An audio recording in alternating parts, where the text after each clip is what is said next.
The John ANIK and Kenny Florian podcast. Gangsters, what's up, guys? John ANIK, Kenny Florian. Oh, my God! Here are your hosts, John ANIK and Kenny Florian.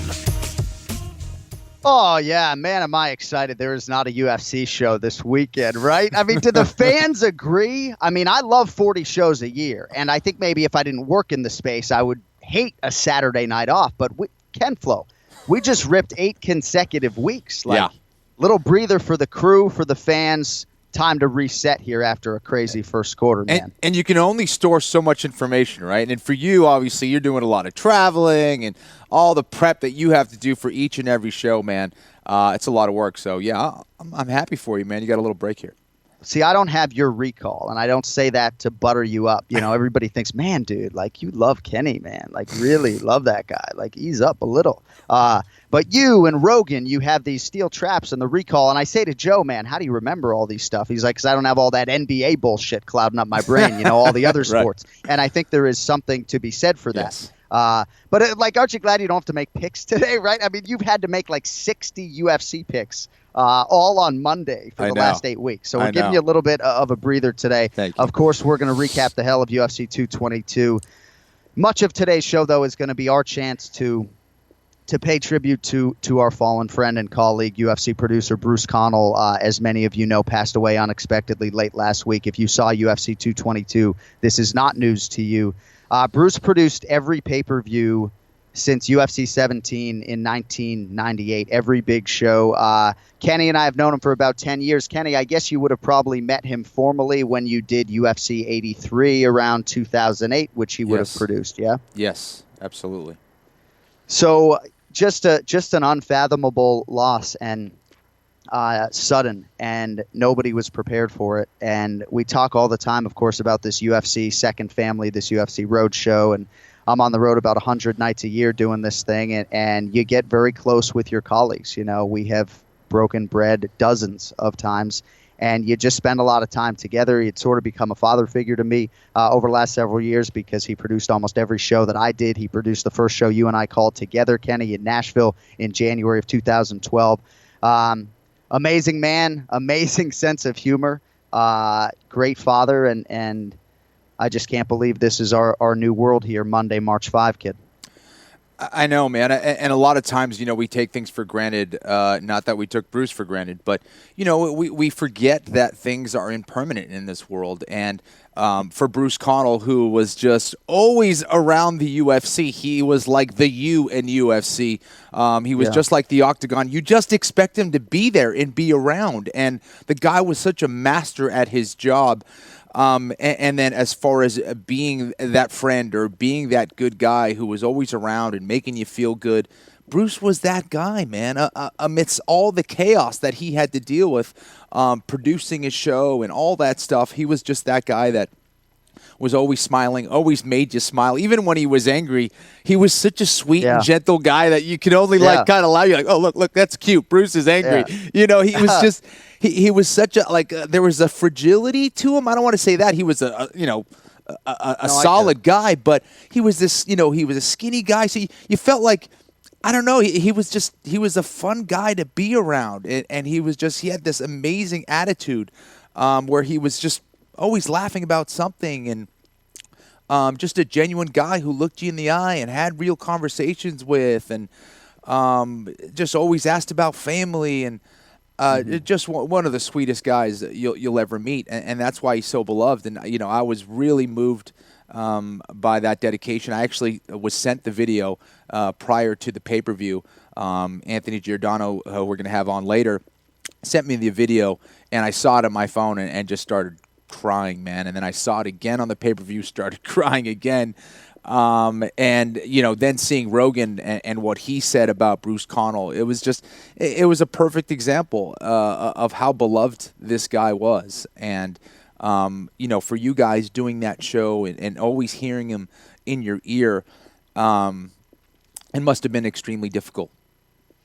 It was, and I know I had your support during the week, and I appreciated the texts, and you know, he was so proud of his kids, Tyler, who is a budding jiu-jitsu player, and Carly and Trevor. And you sort of touched on something. This live TV world is pretty chaotic, right? So there are going to be times where you get heated, and yet Bruce, he would always be the guy who would take the bullet and say, my fault. I can still hear him saying my fault, even when it was not at all on him, just to move things forward. And I do think there are two groups of people, people who are willing to say, I'm sorry, whether it was your fault or not, and people who aren't willing to say that, and I love my wife, but I say I'm sorry to her more than she says it to me. So I'll just throw that out there while we're talking about that. But,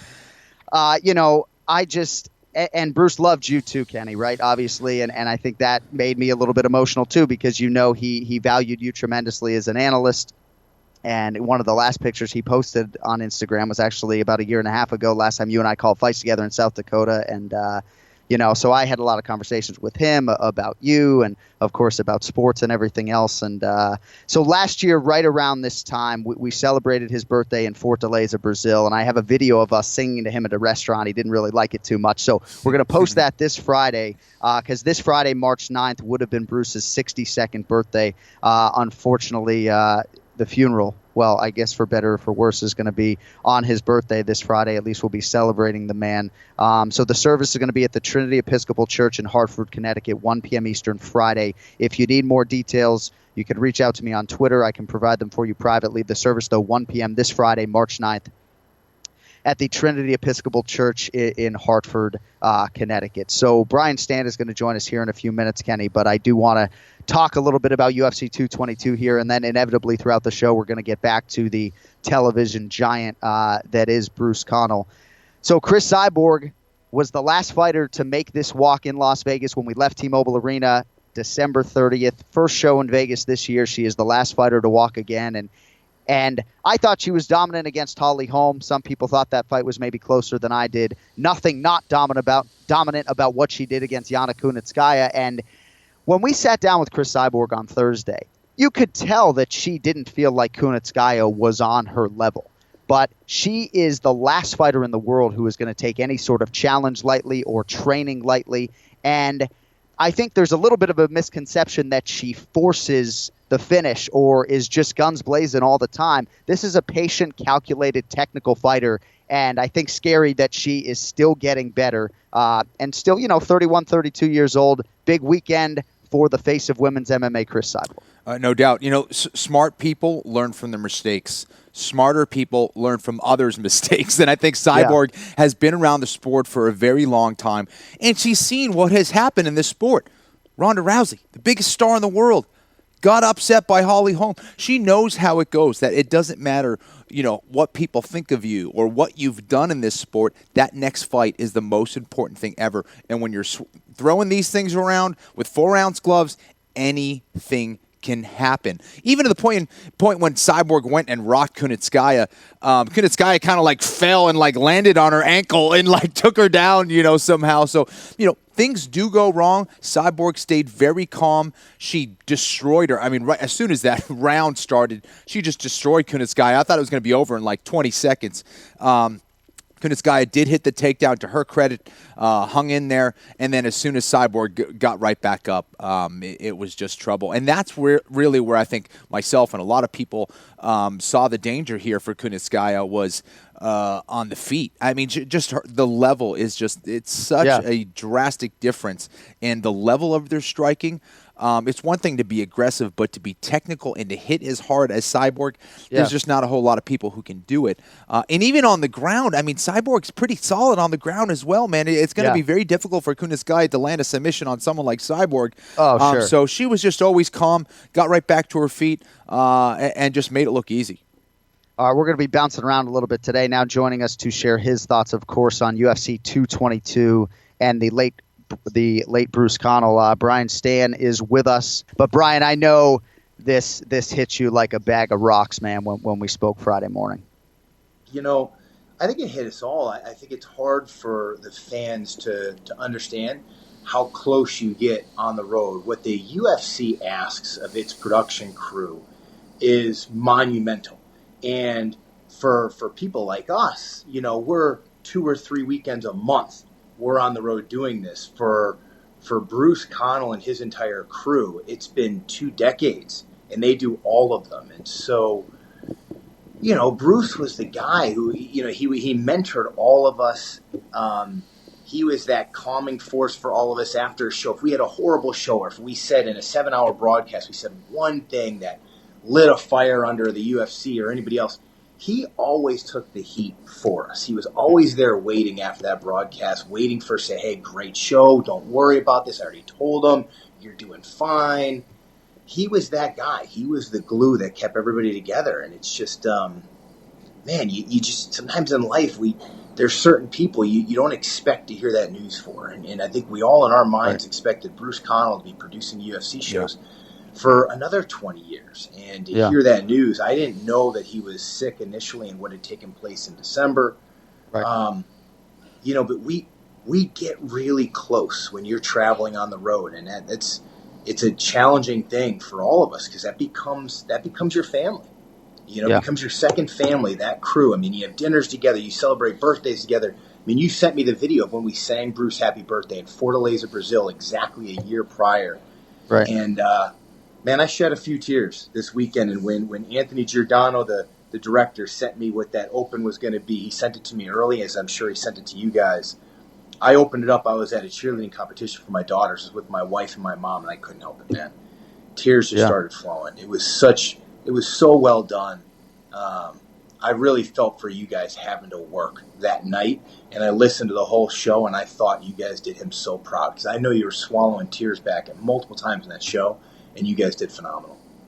Well, I appreciate you saying that. Every time you hit that talkback button, you're thinking about Bruce Connell, and of course he's not there on the other end, and thankfully they had that great audio of him counting us on the air that they were able to repurpose in a very powerful way. But, dude, like, since I got married in 2010, no joke, I've had dinner with you and Bruce Connell more than I've had dinner with my wife, right? So you get very close, and it is a huge loss and legendary type TV producer. It's been nice to see a lot of the shout-outs out there. So a couple things on UFC 222 before we let you get back to the grind. How is the fucking grind, by the way? You look focused on a Monday, kid.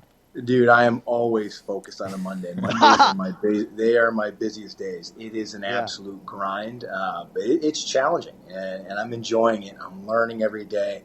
I've got a great growing team. We're over 500 strong now, and we are starting to turn a corner in terms of success. But before I jump into the fights, I wanted to say one thing, because I think you two can help push this if you believe in it as well. But I would like to see the UFC do something further to recognize Bruce and his 2 decades of work in helping to build that product.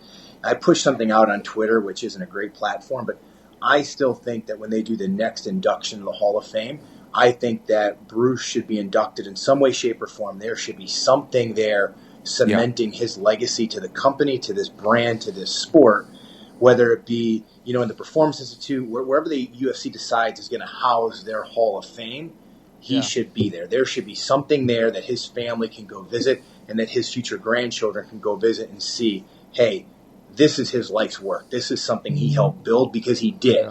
And I'd like to see them do that for him, for everything he's done for that sport. I agree, man. As the guy who stood up there and hosted that thing the last few years, nothing would make me prouder than to see Bruce and Anthony, who will join us later today at some point, go into the Hall of Fame. April Alford, our great technical director, also said maybe you do a plaque in the truck too. I mean, this is the guy, man. And I think that's what we're all trying to emphasize here today, that this was the guy. Brian Ortega is the guy. How about T-City, Brian Stann? I mean, I know you called some of his early fights. He just knocked out Frankie Edgar this weekend, if I'm not mistaken, which is absolutely crazy. I mean, I wondered, right, when he beat Cub Swanson, I was like, ooh, man, did Cub just dive into that, or is this kid for real? And I remember watching some of his early outside of the UFC fight footage, and I saw a kid who was really, really talented and understood how to use his long limbs and his reach. But boy, has he evolved as a striker. It's hard to appreciate the timing on an elbow like that. I don't think people at home understand. When you train elbows and you hit pads, it's not the same as landing those strikes in sparring. And when you're talking about elbows and knees, you can't throw them the same in sparring that you do every other strike. Most people do not throw elbows in sparring because they don't have elbow pads on. If you wear actual elbow pads that protect your sparring partners, it actually weighs down your arms and it ruins your punching technique. So it takes thousands of repetitions to drill an elbow like that and time it on a guy as quick as Frankie Edgar, that was really impressive to me. And then how calm he stayed during the finish, because really, Frankie Edgar was getting into a rhythm at that point. And what I was most impressed with Brian Ortega is he didn't allow that rhythm to throw off his game. He didn't panic. He didn't start getting a little defeated or start to question himself. He settled into the fight, and he timed a perfect elbow. The one thing I'll say about him going forward in what's now going to be his matchup against Max Holloway, and what I think is the next evolution in Brian Ortega's game, is he stands very, very tall when he strikes. And when you keep a very, very high level like that, it makes it really challenging to fight guys who are really good with lateral movement like Max Holloway and switching stances. It also makes it challenging to get good leverage on certain things because the other guys have a lower center of gravity than you. And I think for Brian Ortega, if he stands that tall against Max Holloway, he's going to have a really challenging time to land efficient strikes against a guy with the movement Max Holloway has. He's almost going to be a little too still with that tall stance to deal with it, and he's certainly not going to be able to take him down if he stands that tall. He's really going to have to rely on clinching and grabbing the neck from standing positions or taking the back from a standing clinch somehow. And I think that Ortega's biggest advantage, not that Max is no slouch on the ground, but I think his biggest advantage in that fight is if he can get it to the ground. But it's going to be a real challenge to do from that tall a stance. Yeah, and Holloway is taller and just as big as Ortega physically. So I'm really interested to see what happens. Who do you think wins that fight now? Is it going to be the composure of Ortega? Because for me, I feel like that's his greatest gift. He certainly has the ground advantage. Can he take him out on the feet, though?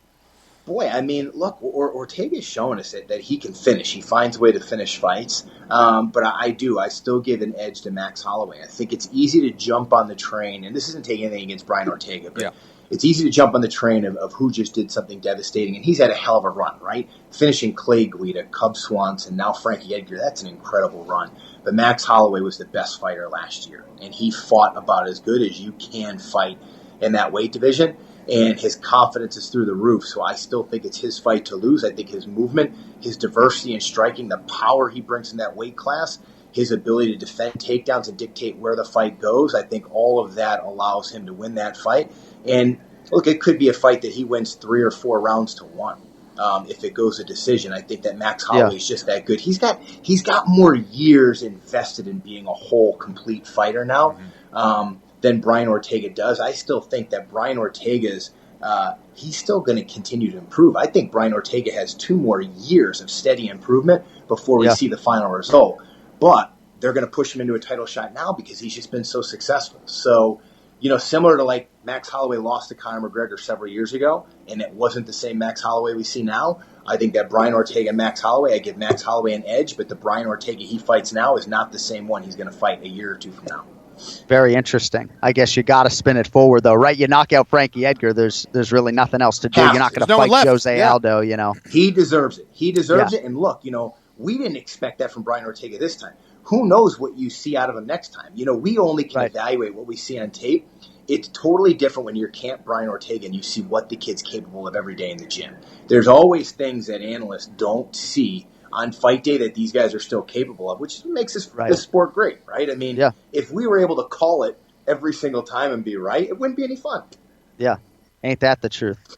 All right, buddy, we'll let you get back to it. Thank you for breaking away for us, and thanks for supporting the entire broadcast team this weekend with your texts and your tweets. I know it means a lot to the Connal family when they see people like you and Kenny broken up as they are about this. So thank you for the time, and I'm getting the resume in for the Fort Lauderdale office, buddy. So, I'm just letting you know if you got a slot for me, man. You don't have to give me any great salary. Just get me in the door. Make him a secretary or something, Brian. I got the guy who runs that office in entire South Florida for us in my office right now. I'll let him know. I think John would be a great assistant, Brian, personally. Great secretary. Yes. Yeah. Yes. Perfect. Yeah. All right, buddy. Have a good week. Always Thank a you, pleasure, man. guys. Thank you. See you, Brian. I mean, would I not make a great executive assistant, Ken? I think so, dude. You're organized, Dude, stick me on the desk out front, Meraki Brazilian Jiu-Jitsu. I will. Have you sell some memberships. Yeah, it'll be good. Sell whatever you need, kid, whatever you need. All right, support for the ANIK and Florian podcast comes from our friends at Rocket Mortgage by Quicken Loans. They understand that home plays a big role in your life and family. That's why they created Rocket Mortgage. Rocket Mortgage gives you the confidence you need when it comes to buying a home or refinancing your existing home loan. It's simple, allowing you to fully understand all the details and be confident you're getting the right mortgage for you. Whether you're looking to buy your first home or your 10th, with Rocket Mortgage, you get a transparent online process that gives you the confidence to make an informed decision. It's convenient. Our trusted partners allow you to share your financial information with Rocket Mortgage at the touch of a button. And in addition to getting a real mortgage approval in minutes, you can even adjust the rate and length of your loan in real time to make sure you're getting the right solution for you. Rocket Mortgage by Quicken Loans. Apply simply, understand fully, mortgage confidently. To get started, go to rocketmortgage.com/ANIK, rocketmortgage.com/ANIK, equal housing lender, licensed in all 50 states, NMLSconsumeraccess.org, number 3030. It's now time for the Ray Longo Minute. I want you to punch a hole in his fucking chest. That's what I want. The Ray Longo Minute. Starring Ray Longo. The John ANIK and Kenny Florian podcast. All right, breaking news on the ANIK and Florian podcast. We have answered the fans' demands. We have moved Ray Longo to the top of the show for the future, I guess. I mean, if this 1 p.m. Eastern slot works for you, Ray, no more burying you at the bottom of the show. So good to see you, man. Thanks a lot. Thanks a lot. So we should have held them to the end to get the viewers, to tune in for that. That's what I thought the plan was. Right. You know what I mean? But we're getting hate tweets. I want to see Longo right away. It's ridiculous, Ray. What have you done? You got a cult. Speak. The viewers have spoken. The viewers have spoken. We have to deliver. And here we are. Exactly. Where do we start today? Well, so I wasn't going to give you this plug necessarily, but I think we owe it to our listeners. Ken Flo, Ray Longo has his own podcast now. See? So I figured we should start there, Ray. How is your new podcast, Ray? Well, it's really it's the continuation of Training Day with Ray, so it's really not new. Okay. Wow. What's so well with that? We took it different. I feel betrayed. No, definitely not. Definitely not. At least tell me if you're going to cheat on me. I mean, no, it's definitely same people involved with Training Day with Ray, and that thing went in the toilet. Now we're waiting for this one to go in the toilet. So it's only a matter of time. I figured why announce it when it might be dead in 3 weeks? There you go. I get it. Well, I just want the listeners to know there's more Longo content out there. So if you just Google the guy's name, you can find it. So here's where we're going to start, Ken Flo. This is what Ray Longo texted me during the broadcast. Yep. Ray was under the impression from Big John that the horn doesn't necessarily mean anything and that the fighters are, should keep fighting until the ref stops them. You referenced the Holly Holm Jermaine Durandamy fight. Exactly. Hector Lombard, in theory, in your opinion, was following that advice. Kangaroo fucking court, he said. And you also said Joe Rogan was right. Why was Herb Dean whispering? And I know, you've said, too, that these guys don't necessarily want to be the bad guy. We were going to get into Lombard and CB Dollaway, and obviously that is where you stand on it. Yeah, I mean, look. Why was the guy disqualified? The guy absolutely did nothing wrong. The ref didn't stop him, and it's protect yourself at all times. That bell is just a warning for the ref to jump in. And if that's the case, why wasn't Durandamy didn't even get a point deducted? Right. 0. So Holly Holm technically could be the champ right now. That's a DQ. Right? Why was Lombard DQ'd in that fight? He did nothing wrong. So you think according to the rules. Right. So for you, you're like it should be a no contest, not a disqualification, because Dollaway couldn't continue. Right. Look, my point is they made the right decision. I'm just saying, what was the difference between that and what Durandamy did to Holly Holm? That's my question. Just referee discretion, right? And unfortunately, in all the research I've done, actually after our show last Monday. One thing that I found out, Ray, is that every rule has an exception, and a lot of these things are open to interpretation. And I know it's not what fighters and coaches and broadcasters want to hear, but the gray area in mixed martial arts officiating has never been more gray. I mean, I don't get it. If I'm Hector Lombard, if you're Hector Lombard, are you not confused? Are you not confused at that point? Like, according to the Holly Holm fight, I'm going to keep fighting until they step in and break me. Well, what exactly did he do wrong, and what was the ref's what was his take on it? Like the only The only thing, Ray, is that I think during the fight, as soon as that bell rang, the referee said, round's over, didn't he? I think he stepped in and put his arm. Stop, but he didn't jump in and stop him. Gotcha. They're saying, like in the Holly Holm fight, the same thing happened, and she still threw a punch. Mm-hmm. So right. That's where and it's just. I think it's not consistent. It's not consistent. Right, and it's all in an instant, in a split second. But Ray, with you here, I just want to ask Kenny and you, and we'll start with Kenny. What is that 10 count, Kenny? When you hear that horn, what does that signify to you? Yeah, I mean, you don't always hear it. That's the thing. Sometimes you're super focused, the crowd's loud, whatever. But when you hear it, and you do hear it sometimes during the fight, the round's about to be over. 10 seconds, right? But Kenny, as a fighter, you want to finish that round strong. That's what I'm saying. No, absolutely. And you just got kicked. And you just got kicked, and you're thinking about the counter, and that's it. You know what I mean? And you're in the middle of a combination. You're going for it, man. Like even in sparring, I'll say short time. You got to win that round. You got 10 seconds to put an exclamation point on it. Yes, and the ref's I agree. responsibility when he hears those clappers, he gets in position to do his job and to jump in there. Not to say stop from across the ring. Yeah. Well, right, and we see a lot of takedowns late in rounds as fighters try to punctuate the round, right? So I think most fighters, when they hear that, you go balls to the wall and you try to punctuate the round. I just want to know what the difference I want to know what the difference between the home fight and that fight was. That's all I'm asking for. I don't disagree with you, and perhaps we didn't do as right by Hector Lombard as we could have on the broadcast, Obviously, I think we all agree that CB Dollaway was in no position to continue. Right. Look, but if I'm the commissioner, if it's my rules, it's a DQ. I think the bell means stop, period. Not the ref jumping in, because you can't count on that. But, I mean, I would say that if everybody tried to follow that rule, we have a better place. But when you're told not to stop until the ref jumps on you, then you got a problem. Again, why would you want to exploit that rule? I'm going to keep going until the guy separates us. Like for the home and Durandamy fight, did they even take a point away? No, nothing. They didn't even take, and she did it twice, right? And that poor girl had to come out and fight, and that shot was hard, man. Right. Hard. So for you, Ray, you're more upset that there's no consistency, not necessarily that this happened. Gotcha. Definitely the consistency. And I think, look, man, here's the other thing. Who's your favorite umpire in baseball, Kenny? I don't watch enough.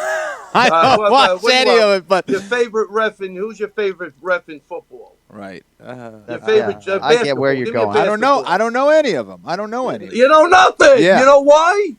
Because it's not about that's them. the way it should be. Yeah. Exactly. Yeah. Who's your favorite tennis guy, the line judge? Right. You have one? You ever see him and McEnroe go at it back in the day? These guys are celebrities. Right. They don't want to be the bad guy. Yeah. They don't want to make the hard decisions. Right. They want to take pictures and smooze with everybody. There's a problem. And the ones that aren't celebrities, though, I will say, like Keith Peterson, and he could be, because y'all know I love him. Right, he's not acknowledging cameras, right? And he's the best referee in the business. Yeah, there's a lot of guys too now coming up. I'm just saying, like, you don't even know these other guys, or even like I just go back to like you're almost as a ref should be arguing with people because you're making the calls that are not popular, but you're adhering to the rules. Yeah. Ken Flo, you got anything else Joe for? Rogan, Joe Rogan was right. We want to know what the rules are. What are we whispering for? It's all a little secret. So nobody knows what the rules are. Everybody's in the dark. It should. I think a little transparency. Right, and also you get the chance to discuss with another referee whether you're going to take away a point, 2 points, DQ, no contest. You know what I mean? It should be. He should know in his head already what happened and what he's going to do. Period. Why was there no consultation with the Stevens fight with Emmett? How come nobody got consulted on that? Right. I tricky, think, man. You guys get on board, please. Well, hey, man, I'm with you. I'm with you. I don't like it. I feel like Longo's screaming at me through his TV at times. I do think, though, that what your is going vision, on? But I do think your vision, though, would you at least agree with me that it's ambitious, Ray, to think that we can get as consistent as you'd like us to be, right? I mean, yes, you can inject more, Jason Herzog's and Kevin McDonald's and Mark Goddard's. Right. But Herzog's I just don't know that ref, we're ever going to get to a point. And even, too, the whole process of, like, the referee going to the other referees and going to the commission tables. It's like, dude, it's just a bunch of gray area shit. I'm telling you. And I know I'm not telling you anything you don't know, but every fight's different. Yeah, even with the Mousasi fight, the commissioner stopped by the gym. He told me there's no instant replay in New York, yet they went to the instant replay. Right. Is there any accountability for it? I'm not even joking. Like, I'm just saying, as a guy trying to follow what's going on, I have no fucking idea what's going on. How do you not have a set of rules that everybody, look, the ref didn't stop him. The guy kept fighting. The guy's not DQ'd. He didn't do anything wrong. You know, if the guy can't continue, like maybe in a groin shot, it's a no contest. No, there needs to be consistency, Ray. There absolutely needs to be consistency. I want to preface this too, Kenny. I understand it's a tough job. Yeah. And I might be coming off as a prick a little bit, but I'm just saying I think they could do a couple of things just to be consistent where everybody's on the same page, where it takes out these conversations. Right. No, like in the NFL, you're like, oh, when he makes a catch, 2 feet have to be on the inside or have to be scraping the floor or whatever it is. There's no, maybe it's 1, maybe it's 2, changes Sunday to Sunday. It's ridiculous. There needs to be some kind of consistency amongst all the referees. As a fighter going in, that's one more thing you got to worry about. A referee, judging, it's ridiculous. How many guys do you have to fight out there? The other thing, Kenny, is, I believe, like what Jeremy Stevens said, he didn't think he did anything wrong. He thought he was doing everything right. You have to believe that guy based on what we're even saying. Yeah. That we don't even know what it is. Right. See, this was the whole vision for the Ray Longo Minute, too, was to have an issue like this to get the most passionate guy in the space. So, all right, I don't know if you have anything else, but before we let you go, I'll just say, we can give you your own time slot. We gave you your own minute. Like, I don't know if you want naming rights on the top of the show. We'll make it the ANIK Longo and the Florian, the Longo, Florian, and ANIK show. I told you what was going to happen years ago. Somebody's going to show up at Kenny's doorstep and tell him that I'm his new partner. This is the way this thing is. This is the way this thing is headed. You see it coming down the pipe. You see it. There's going to be a knock on the door, probably around 2 a.m, and they're going to drag him out of his house. Yeah. Hey, listen. All right. That's hilarious. I just poured my heart out. You want more? That was great. Imagine the poor bastard who has to hit pads with Longo next. I mean, Longo's going to kill the guy. He's going to be dead in like 20 minutes. We got that going, too. Everybody's doing good on that note. Good. Hey, ahead, seriously, can you give me 30 seconds on Brian Ortega, because Frankie Edgar got knocked out this weekend, and I'd be remiss to not at least get your 2 cents. I got to tell you something, man. If I tell you that my heart broke during that fight, because Frankie's such a good guy, Mark's a great guy. Frankie, I really believe you can make a case for as the best fighter that ever walked through the octagon door. I mean, this kid is just an inspiration for everybody. Takes fights. He's not backing away. He fought everybody. 2 divisions. Could have dropped down to 35 probably. Was a champ at 55. And at 145, he looked tiny in there. And he was the champ at 55. So I got nothing but I think that kid's an inspiration for anybody who's maybe a little undersized or, people are telling him you're too small for this, you're too small for that. That kid is amazing. And he got lifted off his feet with that uppercut, and he still wanted to fight. Yeah. Right. I mean, I don't know. What do you say about the guy? And, again, he took a fight on short notice. And, again, they're both great guys. Brian Ortega's a sweetheart. And, man, the ceiling is so high for this kid. That was a big challenge. Like, to me, I picked Frankie Edgar to win the fight. Again, he's getting a little older. I didn't know, if that's going to eventually rear its ugly head. Maybe that was the first sign of it. But Ortega really looked like he, from the second that bell rang, he looked like he belonged in there. And I didn't know if it was going to be another Yair Rodriguez where he was just going to take him down and beat the crap out of him. And I think that question was answered. So, man, I mean, who doesn't want to see a fight between Holloway and Brian Ortega? I think that is just a phenomenal matchup at this point. That's an exciting fight that everybody should want to see. And again, whatever Frankie decides to do in the future, again, there's a guy who, come on, look at those stats. How do you last that long in the octagon? I mean, I deal with guys getting injured every day. I don't know how this kid did it.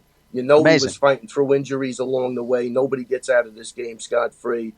just one of the toughest, most inspirational fighters the UFC has ever seen. And, I just wish the kid the best of luck. To meet him, and I know you guys have, is to love him. And, man, I don't know. I mean, just, it was great. It was great on all accounts, like, again, Frankie should get the props he really deserves. And Ortega's an up-and-comer, and what a great fight he fought, man. So hats off to him, too. Yeah. All right, buddy. Thanks for the extended time. We will talk to you. It's actually next Wednesday, so 8 days from now will be. Yeah, we got a little bit of a conflict early next week, so March 14th it'll have to be. Give you time to get a haircut, shut the dogs down for a few minutes, and we'll be good to go. Wait a minute, let me ask you something. I did the podcast last night. We had Aljamain Sterling on. Oh my God! Yeah, he brings up this thing where you said I have to. What do I have to do? I have lettuce growing out. Lettuce growing out of my head. What is that?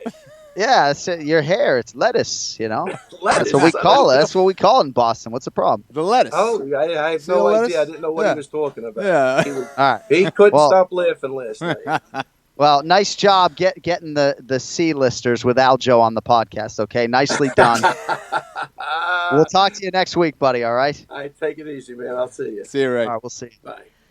So Brian Ortega might just be the best human being in MMA, right? Yeah. I mean, I love that kid. And to see him do that to Frankie Edgar, I think was shocking to a lot of people, Kenny.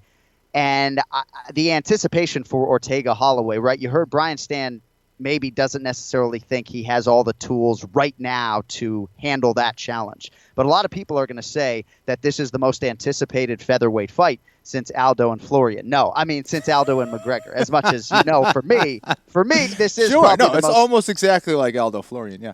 But I mean, this fight between Ortega and Holloway is going to be very highly anticipated, and maybe we'll get back to it later in the show. But I just want to ask you about Frankie Edgar's approach in this fight, because we got a chance to talk to both fighters before the fight, obviously, and not that T-City was going to pull guard necessarily, but he's not at all afraid to be taken down and fight off of his back.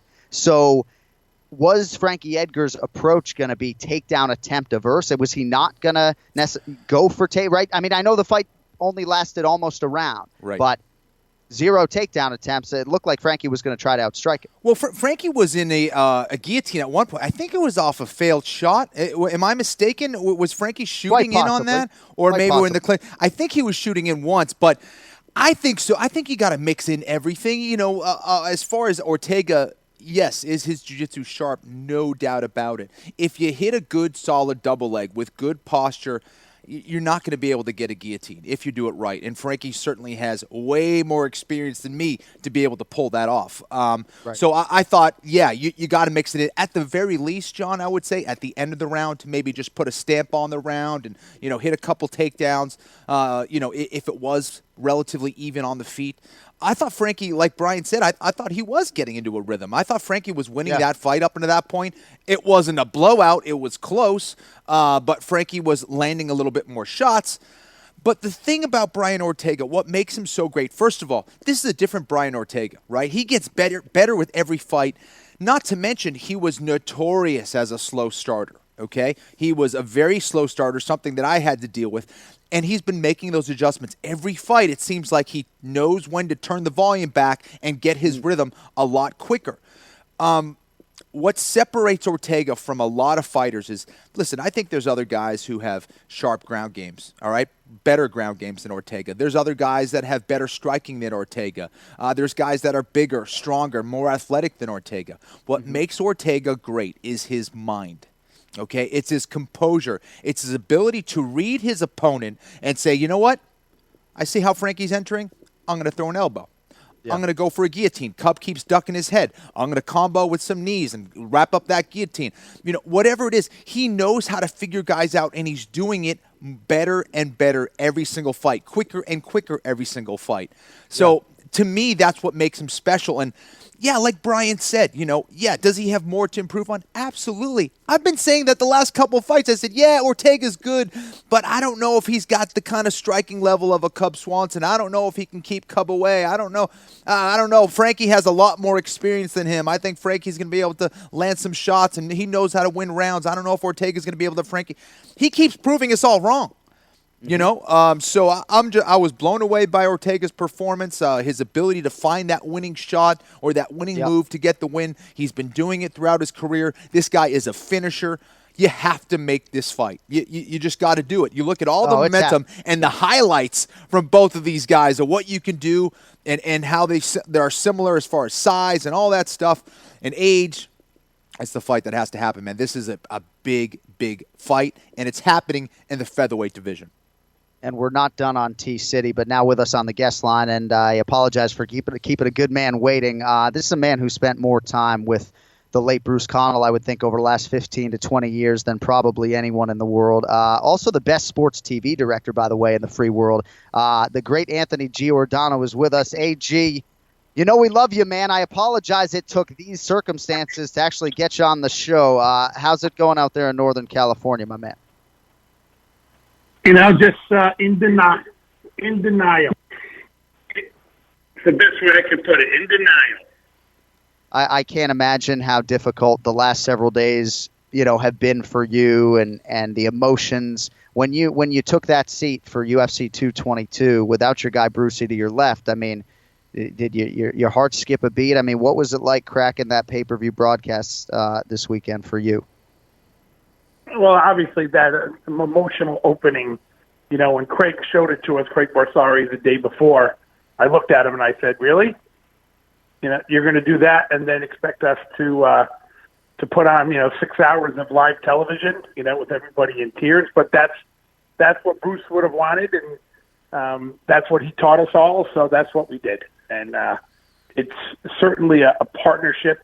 Karen, his loving wife, used to call me his road wife. That I spent more time with him, in the last years, probably at least 15 years. I think I started at UFC 28, and he was the producer then.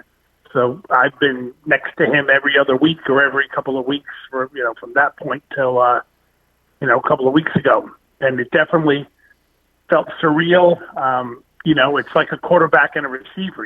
There's timing. There's, you kind of just, what he's thinking. What he knows what you're thinking. So again, Michael LaPlante did a fine job and a capable job, and I thought he was, really nice when he just kind of leaned over to me and whispered in my ear, "Hey, this is always Bruce's chair. It'll always be Bruce's chair."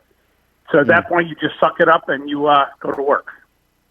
Anthony, you knew Bruce better than everybody. Can you just explain to people what kind of guy Bruce was? And again, you're another one of those guys that you just expect to be there. You guys were like salt and pepper. You were always close to each other, always around. Just talk to people about what Bruce was, what he meant to you.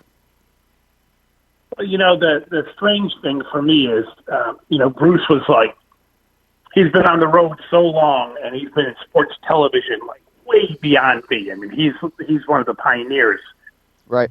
So he's like, his Marriott number was like 10 zeros and like number 90. He was, and he loved, he always did our hotels. He was crazy about, very, again, a producer, right? The details, specific things, and he would just arrange everything. And, this week, the strange thing for me was, we always stayed at kind of our own hotel so he could do his work and not be bothered by it, by everything. Right. And so this week I was kind of by myself, at the Four Seasons in Vegas, and I kept expecting him to walk through the door. He would bug me, he always worked out, at least 1 or 2 times a day, ate well, and, always called me and trying to get me to come to the gym. And I was waiting for the phone to ring, and, in Bruce fashion, he always would say, I'm at the gym and you're not, and try to rally me out of bed, to come down and stay healthy, because, he cares about people, whether it's, John or Joe or you. He always had kind words always to say about you guys. That he loved you guys, and he gave people like April, our AD, her first chance in her job, and Jackie, and he's super loyal to his team. a really, really loyal guy that would go up against, everybody, whether it was, Zuffa or whatever. He would go up against them and battle for his guys and fight for his guys always. You couldn't have summed it up any better. I'm starting to think we need to find a weekly spot for you on this podcast. I know you set a place for him at Charlie's at the Four Seasons after the pay-per-view, which I thought was just so touching. And we're going to, of course, mourn and celebrate Bruce's life later this week in Connecticut.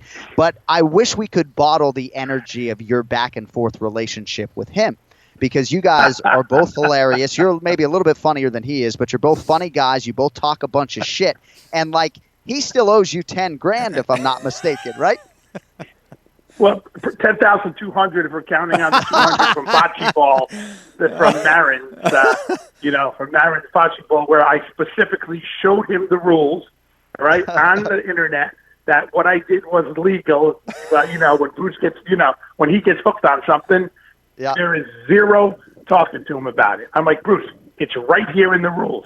He's like, let's play double or nothing. I'm like, I know you, right?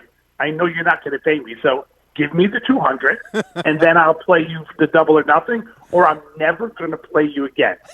And I don't know if you've seen the picture. Have you seen the picture the tape guys made with Bruce, with the rake? Have you seen that picture? No. Oh, Jesus. I'll text you this picture. Please do. Marin had some sort of rake, in his backyard. It wasn't a bocce ball court. It was just grass. It was bumpy. It was, ridiculous. It was not bocce ball. It was just throwing these bocce balls around in this crater-filled yard.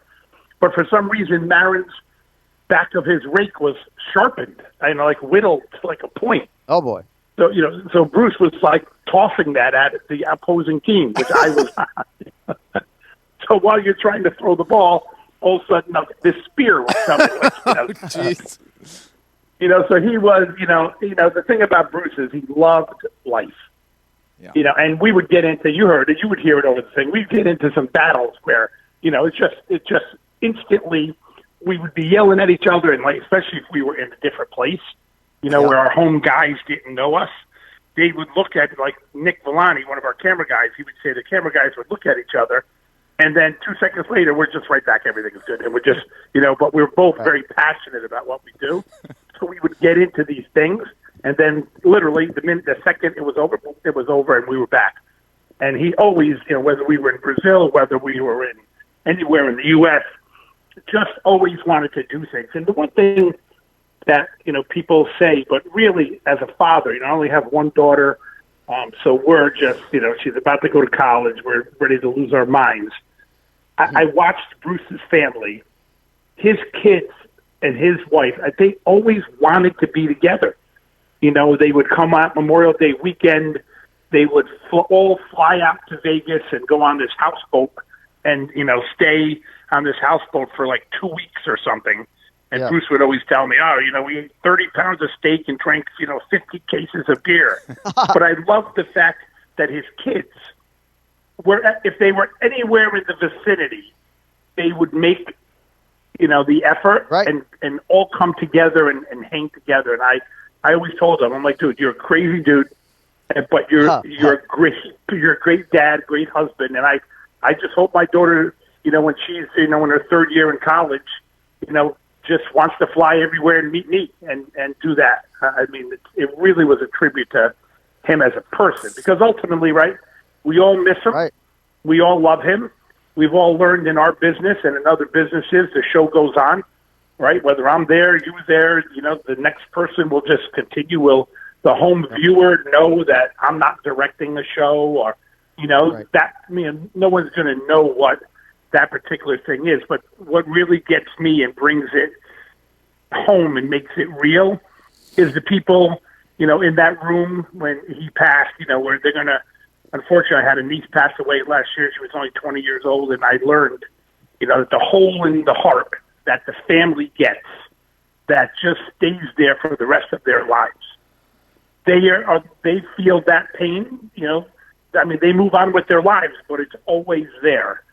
So that's what ultimately matters, right? That's what really mattered to Bruce. And to me, great producer, awesome and all that, and ESPN and everything. But for me, as a father of one child and only child, the biggest tribute that I can say to Bruce, he was a great husband and, one of the best fathers that I've ever met.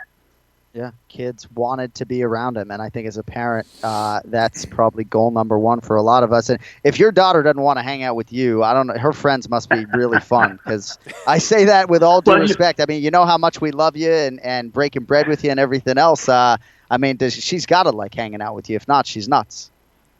Yeah, she does. And little things like this morning, she was running a little late, so, hard to find parking space at school, and I'm dead asleep, and she shakes me. He's like, Dad, would you drive me to school? Some people would be like, well, you get up early. I'm like, yeah, absolutely. So the little phone call, the little conversation we had on the 10-minute ride to school, especially when you travel, and I missed her senior day at soccer. I missed her senior soccer banquet. I missed her actual birthday party because I was doing the shows. People don't realize, when I think it was somebody's girlfriend, they met and they're like, oh yeah, my boyfriend, works for ABC Sports, or is going to do the Super Bowl. And I said to her, well, you understand here's what that means in real language. You're going to be alone every weekend. Yeah. Every wedding you go to, everything, you will be by yourself. Right.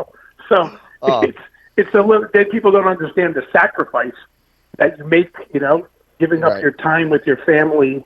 And Bruce has done it, for so long, and to be able to keep that closeness. And just, the funny thing is the 10,000 that he owes me, just to clarify that.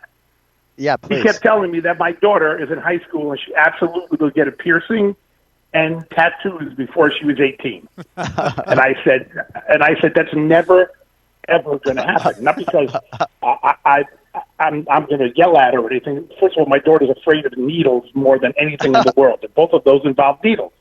So he said, I'll bet you $5,000. And I said, listen, if we make this bet, you're going to pay me. Like, this is a real bet. Like, I'm going to make you put money in, like, escrow or something. You're going to, I call my wife. I tell my wife about the bet. My wife's like, 5,000, make it 10,000. So I told my wife, I said, hey, I told Bruce, I said, my wife said, make it 10,000. So he's like, done. So literally my daughter's 18th birthday was last Saturday, right? And I go, Bruce, in the end, he still screwed me. Like, somehow, in the end, he didn't have to go to this extent. But I knew somehow I wasn't going to get that money. Unbelievable, and a fitting way to close it out. UFC Director Anthony Giordano, thank you for hopping on with us, man. Hope I didn't wake you after you went back to bed after dropping your daughter at school, of course. And I look forward to seeing you and celebrating Brucey's life later this week, my man. Thank you so much. Thanks, guys. Thanks, Kenny, for your kind words the other day as well. Thank you, buddy. All right, boys. All right, there he is, the great AG. A lot of online tributes out there for Bruce Connell. If you search on Twitter, MMAJunkie.com, John Morgan did a really nice article and put that all together, and I appreciate that very much. But a lot of names you'd recognize: Ken Flo, Dick Vitale, and Barry Melrose, Darren Pang, a couple of NHL giants. The Connell family, pretty legendary when it comes to sports TV. Bruce's late father, Scotty Connell, absolute legend. He's in the Sports Broadcasting Hall of Fame, or some Hall of Fame. He is most definitely a Hall of Famer. And to Brian Stann's point earlier in the show, hopefully Bruce Connell is a Hall of Famer a few months from now. But an amazing legacy, just sort of to put a bow on that. And you can be sure, every single time that we do these pay-per-views in particular and big Fox shows, these are all for Brucey, and we're thinking about Brucey. And, we'll put this man on the credits as long as we can until it's not appropriate anymore, right? I mean, this was the guy.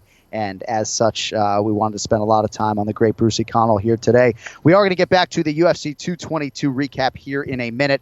First, though, give me about 60 seconds to tell you about Mattress Firm, if you would. Everyone knows how important stretching is before an event. Well, so does Mattress Firm, except it's your dollar. Your budget stretches further when you're shopping at America's neighborhood mattress store. It's a true home run, and you'll have a ball. They're the head coaches when it comes to mattress expertise, but know this, they are more than mattress experts. They have a game plan that helps you transform your mattress into a bed. From adjustable bases and sheets to the headboards and bedroom decor, they have you literally and figuratively covered up like your favorite cornerback. So go to mattressfirm.com/podcast to see what deals are happening as I read this sentence to you. They even offer you a 120-night sleep trial to ensure perfection and a 120-night low-price guarantee, so you know you paid the perfect price. Talk about a 1-2 punch, a knockout, if you will. So score big with a perfect bed. Head to mattressfirm.com/podcast. Head to mattressfirm.com/podcast to get the play-by-play on how you can monumentally improve your sleep today, tonight, and tomorrow. I just wanted to get a few thoughts out there on Ortega, and then we'll rifle through some of the other winners here, Ken Flo, from UFC 222. But just on Brian Ortega, you summed it up perfectly, and I'm so glad that you did. But I do think it would have been fascinating had this fight gone on, because I do think that this wasn't going to be a 10 or 15 takedown attempt type fight for Frankie Edgar. And so when Brian Ortega, he's plus 1,300 as a prop to win by knockout, and nobody wanted to touch it. And because they all thought, maybe he'll submit Frankie, probably won't outpoint the guy.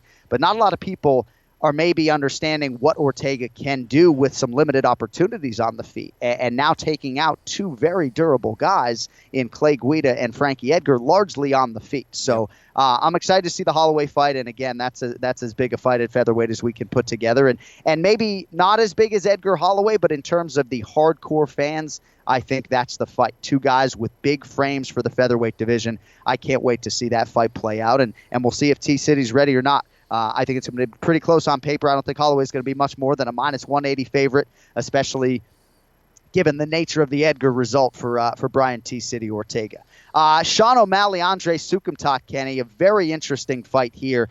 You might have seen some video of your boy Rashad Evans talking about Andre Sukumtat, his teammate, not forcing Sean O'Malley to get back to his feet when he injured his leg.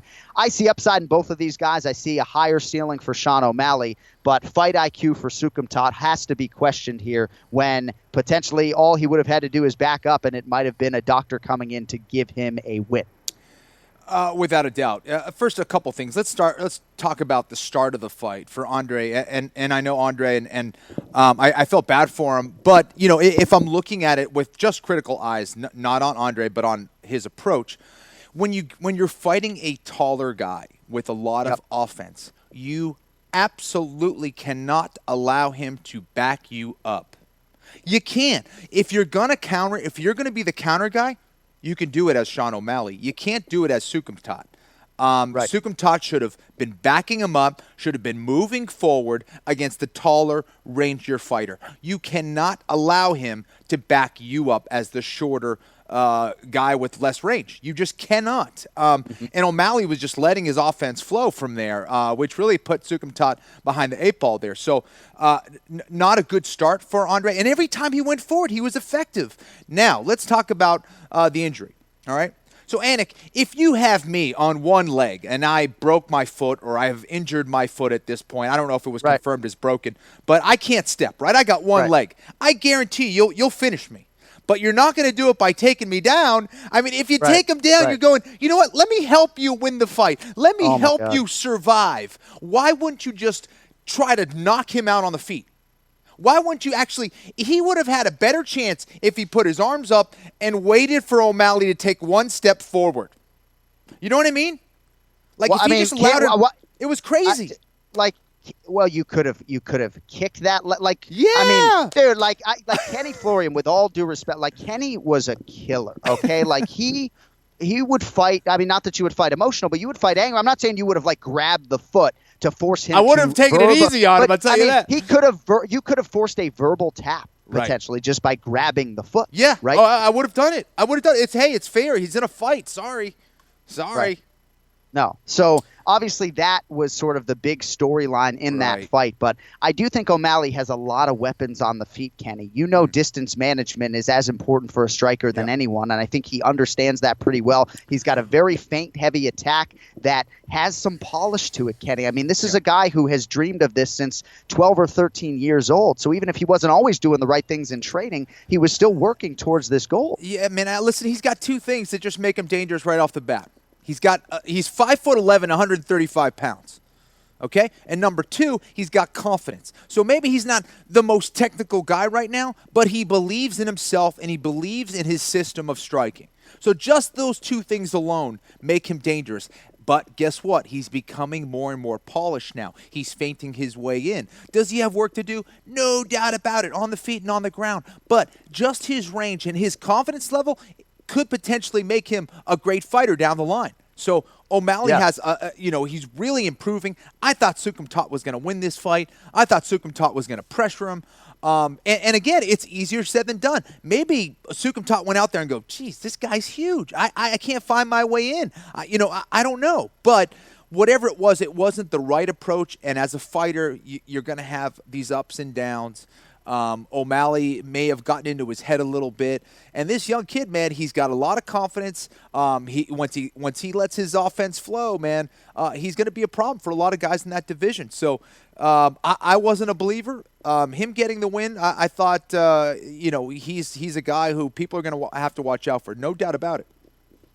And again, stiffer challenges await, but this is a guy who's just getting going, and he is undefeated. 14 amateur fights to his credit as well. So a big win for Sean O'Malley. And we also shouldn't lose sight of the fact that he got a couple 10-8s in the first round. Even though the new rules are not in effect, it seems like scoring has sort of widely been accepted that, you don't even need to largely dominate a guy to get a 10-8. And relative to other 10-9s, that first round was most certainly a 10-8 for Sean O'Malley. And in the end, with a couple 29-27s, perhaps that was what got him the win. I don't know. I get confused with all the mathematics, but I think that 10-8 on two scorecards ultimately was why he won the fight. So now let's get to the fight you want to see next. So I think there are a lot of different options for Sean O'Malley. We threw it out there to our Twitter followers at ANIK FLORIAN Pod. And I think some people, Kenny, really want to move this guy forward quicker than I would advise. They want him to have a ranked opponent, and I'm just not sure that would be the right way to develop this fighter. The UFC has been pretty good at properly developing guys from 35 through 70. So he is a bantamweight fighter, and I'm going to throw some names your way, courtesy of our fine Twitter followers. You can tell me what you think of these guys. So Tom Duquesnoy, I think, makes a lot of sense. That was the first guy on my mind. That's wild. Well, let's start there. I don't know if he has a fight on the books, but I mean, that would certainly be entertaining for the masses, I would think. Now, why was that the first name on my mind? Because here's another striker who's exciting, who's going to come forward. Listen, I think there's holes in O'Malley's game when it comes to wrestling and on being on the ground. But I think Duquesnoy is a guy you can rely on to go and try to keep it standing, who's going to try to be exciting. I think that's a guy who's ranked right about the same level, I think, experience-wise. I think that's a fight that makes a lot of sense. I think one or two of those guys, maybe both of them, could be a future contender in that division. But I think that's a fight that makes a lot of sense based on what they've done in the UFC so far and their styles. Some other names that were thrown out there. Yair Rodriguez, it is a different division. I can understand the appeal for that fight, but that's not going to happen anytime soon. No. Yuri Alcantara, Eddie Wineland, Renan Barao, Teruto Ishihara, Jose Quinones, a lot of good options there, but the one that I like is Thomas Almeida. And again, you're still talking about maybe a ranked guy. I don't know if Almeida has fallen so far that he has fallen out of the rankings, but Almeida and Sean O'Malley, I don't know if he's ready, but I'd sure like to find the hell out. Right. I mean, that'd be an exciting fight, no doubt about that. But, slow your roll. Build up these guys. I think to some extent, in some cases, I feel like the UFC has pushed some of these guys a little bit too much. I think they need to slow it down a little bit. Yes, we want to have these guys that are marketable and all that stuff, but just give them the right fights. Slow it down. Right. And I think Almeida might be a couple steps ahead of the game there as far as experience, certainly. Right. I think a guy like Duquesnoy makes a little bit more sense. Yeah. And again, you're talking about credentialed bantamweight. Eddie Wineland, Yuri Alcantara, Renan Barao. These are big names with a lot of experience. Yes. I just don't know that Renan Barao is going to be the name on the next contract for Sean O'Malley. But nonetheless, it's going to be a big fight. And, of course, he couldn't have done much more to maximize the pay-per-view showcase this weekend. Yep. So the Sugar Show's in full effect. He's getting his own marijuana strand, Ken Flo, by the way. The Montana kid, I guess he's going to California, and he's getting his own, Sugar Show strand. He was talking about wanting a sativa, pretty specific. So no out-of-competition drug testing for marijuana. All right, so I just want to put a bow on some things UFC 222-wise, Ken Flo. CB Dollaway and Hector Lombard. in terms of the main event challenge, I mean, do you understand that was a 3-point swing against you, that our guest picker last week had CB as an underdog and you had Lombard? So I don't know if that changes your opinion. Dude. It's interesting because I just felt like Horn was really loud and not the loudest arena, and maybe there was time. But for me to sit here as a non-fighter and say that Lombard could have interrupted that combination is really not going to win me any fans and is really not all that fair for me to do. And on Holloway's side, what was interesting, and I wasn't necessarily going to say this on the broadcast, but I'm not going to start questioning how injured or not CB Holloway is or whether or not that was a concussive blow. But it seemed to me that right after the combination, CB actually had recovered pretty quickly enough to mouth that was after the horn. Right. And then he started saying repeatedly what happened, so maybe things got foggy thereafter. But you also have to understand that CB Holloway is paid $46,000 to show up and another $46,000 to win. And it wasn't going to behoove him. It was not going to behoove him to continue in this fight, Kenny, after that combination. Legal or otherwise, illegal or otherwise. 46 G's. 46 G's will change your mind a little bit. You know what I mean? So, yeah. And I'm not saying that's the case. But, again, you were there, and I think that's an interesting observation that he said that immediately after. Hey, that was after the bell. I didn't see that. You guys, Fox cut right to commercial right after that, which I'm sure they had planned. And I saw him get dropped. I said, oh, no, this is not good. I don't know if this fight is going to continue because he looked like he was hurt. The fact that he said that is interesting. But, yeah, you never know. Maybe those effects kind of take place a little bit later. Maybe you still feel like you're rocked and you think you're okay, but you're not. It's unfortunate, man. Did our guest picker, is that how we picked the fight, John? Disqualification after the first round?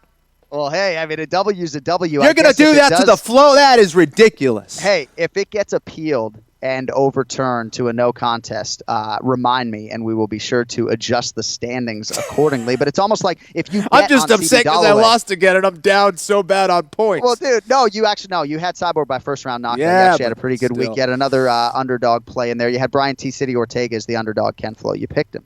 Do you remember that, by the way? I know. So, so all is not lost. But, but you know, the thing about changing our standings, too, digressing a little bit here, but if you bet on CB Holloway, you're cashing that ticket, right? Though it's asking for the money back, about it. And if you hold on to a straight wager on Hector Lombard, I don't know that you're getting your money back if and when that thing gets overturned to a no contest. And I don't think that's necessarily what's going to happen. You know, they had the benefit of replay, and that worked against Hector in this situation.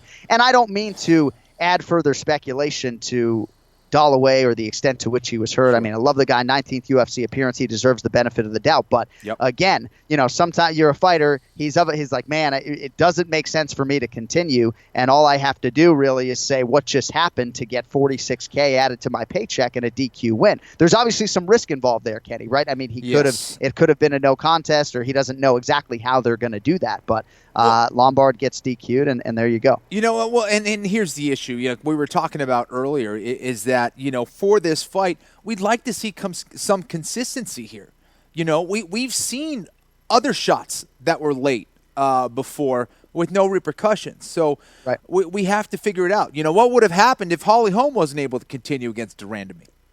You know, so we just have to be consistent in how we call these fights and how we call these situations that happen in the octagon. And that's going to get rid of a lot of the controversy. I think it's more just not knowing how a referee or how things are going to be called in there. So I think that's what's causing the issue. And would you agree that as commentators, we're in a little bit of a tough situation because we do fuel the public perception, right? So commentators, and again, we are trying to call it as we see it in real time. Well, it was after the bell. It was after the bell. You know what I mean? So you called it right. But let's say our narrative is, man, I don't know, that was pretty close, seemed like, you know, a borderline combination. Then sometimes the public narrative becomes that. And Lombard in the court of public opinion is dealing with a very different story when he gets out of that fight and gets to the post-fight press conference. So it's always a tricky situation for us. We're just trying to call it like we see it, and there is no agenda for any of these fighters. All right, going to toss a couple other names your way. Andrei Arlovsky defeats Stefan Struve, and for the second straight fight, Arlovsky, coming up on 40, sticks to the game plan and gets it done. He had more takedowns, Kenny, in this fight than in his previous 24 UFC appearances combined. just an insane number there. Ketlen Vieira spoiling the return of Kat Zingano. That's a future star potentially. I really feel like she is just getting going. Mackenzie Dern, Alexander Hernandez, dude, we're running out of time. Cody Stamen, Mike Piles last fight against Zach Otto. Let's start with Ketlen Vieira. Can you just give me a couple things on her? Because Kat Zingano, even though she had been off for a while, and even though maybe her fighting prime, I don't know. I hate to say when or where it is, but for Ketlen Vieira, man, just like Kat Zingano's an intimidating fighter to fight, and Sure. Ketlen was the furthest thing from intimidated. Great coach, great skills, developing contender. I think eventually Ketlen's going to find her way to a UFC title fight. I really do. Ketlen Vieira, she's from the Amazons in Brazil. Just they produce a lot of tough people, man. Jacare Souza being one of them. And when she was getting hit with some big shots against Zingano, nothing. I mean, her face never changed. She just kept plodding forward. Those counter takedowns were just lovely. My goodness, just send Zingano flying. And if there was one aspect of the fight where a lot of people thought Zingano would have the advantage, it'd be with her strength. It would be with her takedowns. Not the case. And when she was getting tossed around, I said, this fight is absolutely over. Zingano, who physically is an imposing fighter, has some gifts strength-wise. She's aggressive, but technically she just hasn't developed like I would have liked. Right. And she's dangerous in the clinch with those knees. And that's about it. Vieira was just all over her, and it was tough to see Zingano get the loss there. She's a great person, but Vieira just too skilled. Yeah, I think it's 3 straight losses now for Alpha Kat Zingano. And after the judges in Orlando, by the way, had a great night across the board, there was nothing controversial about the scorecards in Orlando. This was not a great night for the judges. The fact that Kat Zingano won this fight, Kenny, on one judge's scorecard is just insane. Yeah. Mackenzie Dern and Ashley Yoder, Kenny, I thought was a closer fight. I don't have an issue with someone giving this fight to Ashley Yoder, but I got to bring it up with you because you're the foremost jiu-jitsu guy I know. As part of my prep for this fight, I watched Mackenzie Dern beat Gabby Garcia in a jiu-jitsu competition, giving up north of 100 pounds. Yeah. The first thing I'll say, I'll pay $200 a ticket. The next time Mackenzie Dern and Gabby Garcia want to grapple, I'll fly. I don't know if I'll fly to Abu Dhabi, but I'm going to go live. Right.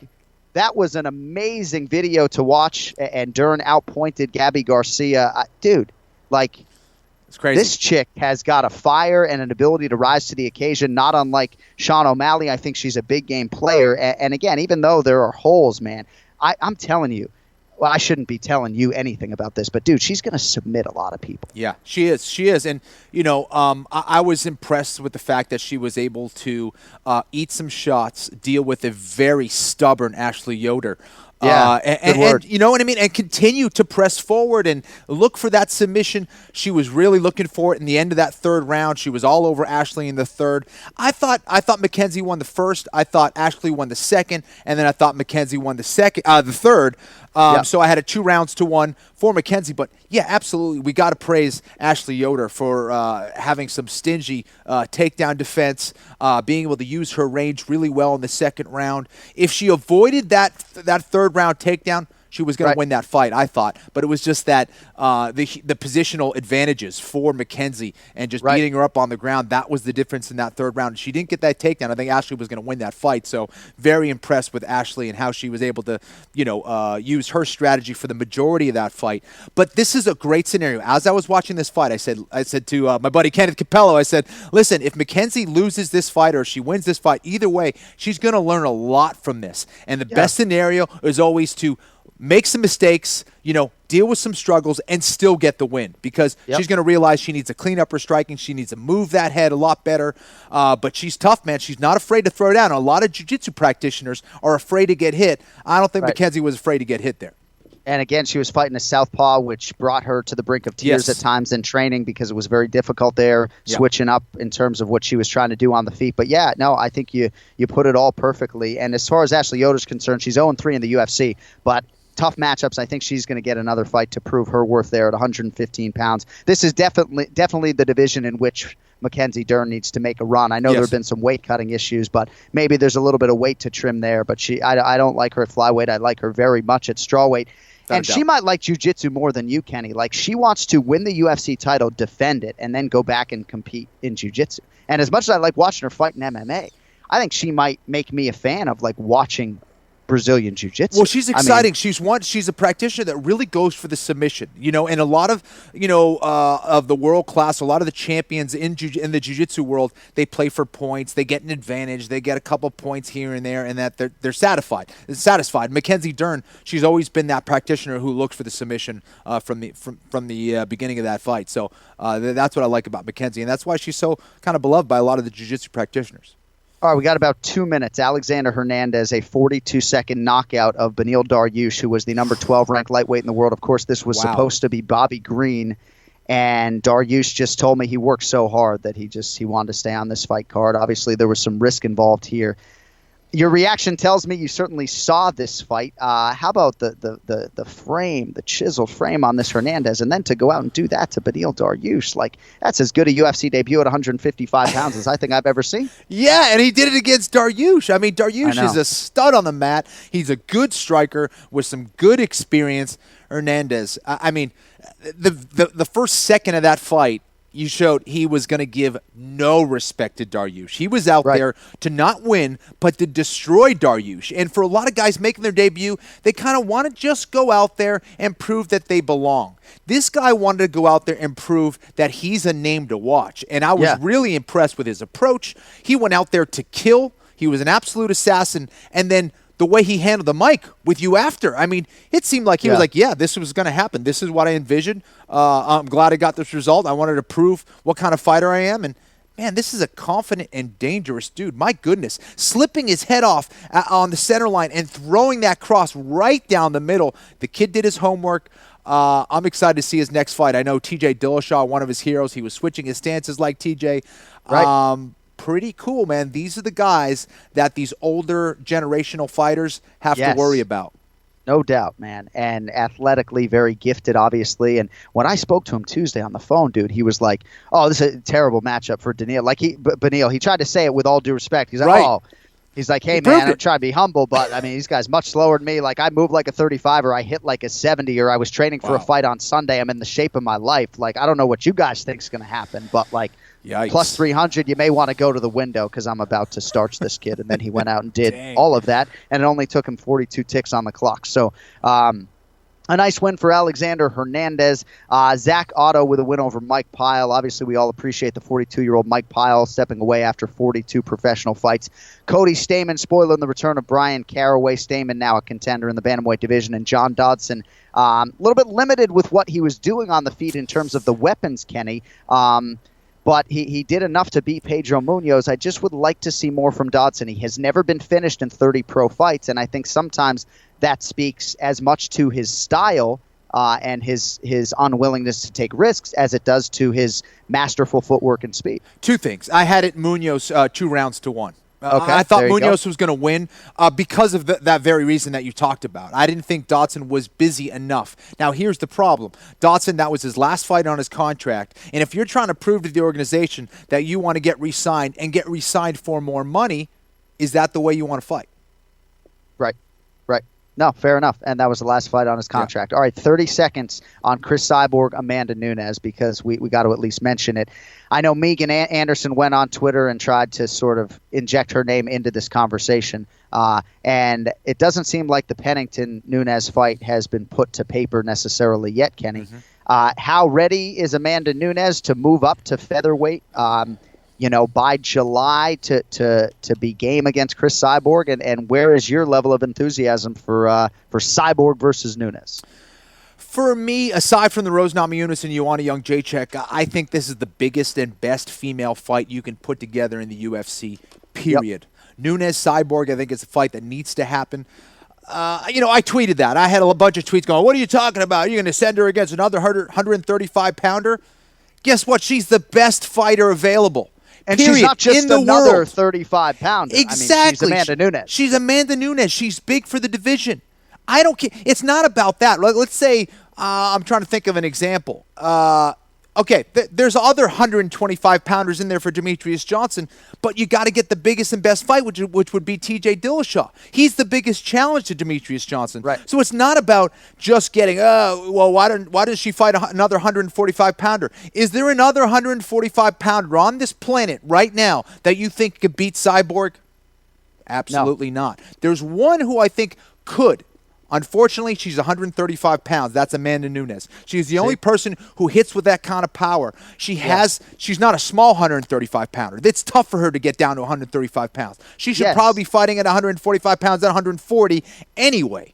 So she has the striking. She's a Brazilian Jiu-Jitsu black belt. She has the size. Why not? Right. I mean, Megan Anderson, I think that's a fight that's going to happen at some point. Is she fighting UFC level competition right now? Does she have the experience and the skill of an Amanda Nunez? I don't think so. Not right now. Is she big for 145 pounds? Absolutely. And I think it's a fight that has to happen. But I think right now with the UFC, in this case, you got to strike where the iron's hot, and that fight means Nunez and Cyborg. Yeah, no, I agree with all of that. And for Megan Anderson, she's won her last 4. She hasn't fought in 14 months, right? Certainly has some size. I haven't watched enough film to know enough about her footwork. Like Cyborg said to us when we asked her about Yana, she's like, oh, yeah, she's, just doesn't have the footwork of someone like Holly, And as soon as Cyborg said that, like when you ask Cyborg competitively about the fight against Kunitskaya, she was trying to be respectful, but she was just like, oh, from a footwork standpoint, like this is very rudimentary for me. To that point, I want to give credit to Jason Perillo, a guy who I had to fight against when I fought BJ Penn, because Perillo has really improved Cyborg. You had Cyborg, who was just physically was always going to be superior basically to anyone in that division, but now Perillo has turned her into a technician. You look at that fight against Holly Holm, she was the more calm and composed fighter. She looked like the pro boxer. Holly Holm looked like the less experienced boxer. Yep. So for Perillo to be able to calm Cyborg down and to let her pick her shots and, to get more composed as a fighter, to get more refined and put that polish on her, that was the missing ingredient that Cyborg needed. And I think... they're just very few that are going to understand footwork and angles like Cyborg now because of the training of Jason Perillo, in my opinion. Yeah, my 2017 ANIK and Florian Podcast Award winner of the Robert Follis Cornerman of the Year, Jason Perillo. He's worked wonders with not just Chris, but Bisping, Rafael Dos Anjos. Yep. And I'm glad you mentioned Nunez as a big bantamweight, because as you were talking before you said it, I wrote down, you think Amanda Nunez likes cutting to 135 pounds? Like, she wants this Cyborg fight, not just because it's a massive payday, because she thinks she can beat her, and she wants the biggest fights, I think she's probably the only female on the planet who can. Yeah. It's just tricky because we do have May in Rio de Janeiro, right? And I would almost guarantee you that if Amanda Nunez, I know it's a quick turn for Cyborg, who would like to fight in July, but I can almost guarantee you for Amanda Nunez, if she's going to fight Chris for the UFC women's featherweight title, she would like the time to get to July to put on some muscle mass and physically try to put herself in the best position. July fight week. I think it makes some sense, but no headliner yet in Rio, so we'll see how it all plays out. All right, good stuff today as we tried to help immortalize our man Bruce Connell and recap UFC 222. Thank you to our guests, Brian Stann, Ray Longo, Anthony Giordano. Next week's show, as we mentioned, going to be Wednesday, March 14. We'll preview UFC Fight Night, Verdum versus Volkov. And then we're also going to begin our 3-week look at UFC 223, Ferguson versus Khabib. When we get a big fight like this, we're going to spend 3 or 4 shows on it, at least in some capacity. So tune in for that next week. Thank you for listening and indulging us a little bit when it comes to our dear friend Bruce Connell. With that, for Ken Flo and the entire Fox Sports crew, John Anik saying so long for this week. Thank you all for listening, subscribe, and all that good stuff. We'll talk to you in 8 days or so. Until then, stay healthy. Brucey, we love you. You'll later. The John Anik and Kenny Florian Podcast.